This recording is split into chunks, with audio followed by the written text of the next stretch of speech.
My name is Keely. Welcome to my channel. I am a cuddle therapist. I've been doing this work for about 6.5 years, and I'm so happy that you stopped by. This video is more geared toward other practitioners. If you're a client, you can still benefit from this video. If you're an enthusiast, you can still benefit from this video, but it's geared towards practitioners. I'm talking about the etiquette of referring clients out of your practice. I see some faux pas happen around this, and I also don't see a whole lot of education around the etiquette of this process, so this is my attempt to do that. Sometimes when you have either an existing client or someone who is requesting your services, through a little bit of conversation, you can figure out that really a different practitioner would be better suited to help this client meet their needs. Sometimes that looks like referring a client out to a sex worker. Sometimes that looks like referring a client to a psychotherapist or a counselor before they see you, especially if they want to work on deep trauma work. Sometimes that looks like finding a tantra professional or someone who does Reiki. There's all kinds of other practitioners that might be a better fit for your client, and hopefully you are establishing that kind of line of questioning at the beginning of your consult with your client. So once you've established that either an existing client will need another practitioner or someone who's coming in, then if you want to make a referral, tell your client you'll check, right? You can offer, this is the kind of practitioner that you're looking for. You can name the field, especially if not everyone knows everything about Tantra or Reiki or whatever. So you can tell the client, you feel free to look ahead. I'll see if I have a referral for you. Even if you know, relatively certain, you're pretty confident that you have someone who will want to take them as a client, I don't recommend telling your client that person's name or that you do have someone in mind at this stage. If that other person, for whatever reason, isn't taking clients at the moment, is on a break, whatever it is, and they can't take this referral, that sets up an expectation for the client that might be a disappointment, might be a real big disappointment for them. And we can do our part in softening that blow by just simply saying, I'll take a look. I run into that several times, so that's why I say. So when you tell your client, I'll take a look to see if I have a colleague or someone I can refer you to, then go to that colleague. And I recommend saying 3 things. 1, are you taking referrals? 2, describe a little bit about the person who you've interacted about, the client, so that your colleague has some can make an informed decision about it. There are some people who I've referred out who it was really challenging to communicate with them. Maybe they were not great with boundaries. Maybe they didn't have language to talk about the thing that they were looking for. Maybe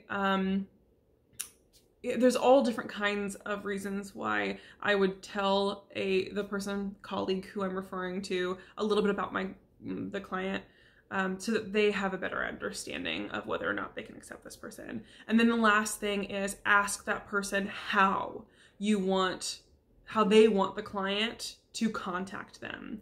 A lot of us have multiple jobs, we're interdisciplinary, and we wear different hats in different medical fields. So it's possible that people have different email addresses, different websites, different ways to contact based on which modality they're doing at the time.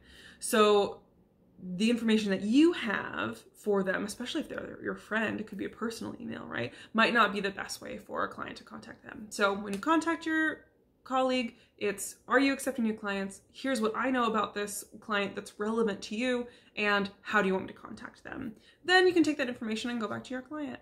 And it could be as simple as, I'm sorry, I don't know anyone, but I know if you Google this, you should be able to find a practitioner in your area. Or you can go back with the information that you've gotten from your colleague. And that's a really great way to take care of that. Asking and doing that step saves a lot of frustration potential for the client. It also makes it a really smooth transition, and it builds a lot of trust, respect, and compassion between you and your colleague. And that's how good referral relationships are built. So I highly recommend taking those steps. And another little kind of bonus tidbit for this is in regards to having received a referral, a colleague has sent a client to you. If that happens and your relationship with the client ends for any reason, whether it's positive or negative, I highly recommend a follow-up email or contact with the person who referred you, that client. This can save situations where, say, good example, say a therapist, a counselor refers a client to me to get cuddle therapy work done. It's possible that in session with me, that client was a boundary pusher or asked for services that I don't provide in an inappropriate way. Whatever it is, if I've decided that it's not appropriate for me to continue seeing that client, shooting an email to the practitioner, to the therapist saying, I just want to let you know, I'm so grateful for your referral. I have terminated my relationship with this client. If you have questions about that, I'm happy to answer them with keeping the confidentiality of the client. So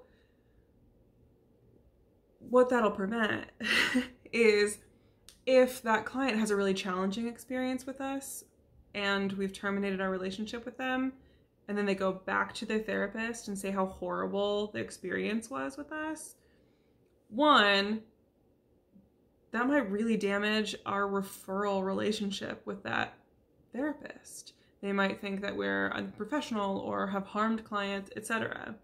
And I want to be clear as well, this is not about necessarily controlling the narrative, it's just about giving a heads up and a follow-up and not trying to badmouth a client by any means. That's not it. It's just sharing that information as a courtesy.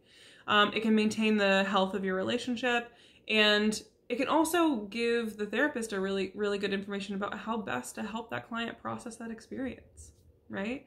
If they're not having that full picture, then it might be way more challenging to get to the root of what's going on. So that's another little tidbit of when you receive a referral, something that not everyone teaches in terms of the etiquette of how to follow up around that. Yeah, I hope that helps. If you have received, if you have done a referral process as a practitioner and had a rough experience, please comment below and tell me. I'm so curious if I've left anything out that's really glaring. These are the things that I've kind of intuited and learned along the way, and there's a chance that I've missed things. So please let me know if I have. And as always, to support me, please like and or subscribe to this video. That's a free way to give me extra support to make sure these videos get seen by more practitioners and clients alike, so that more education can be seen and disseminated out there about cuddle therapy. Thank you so much, y'all. Have a great rest of your evening.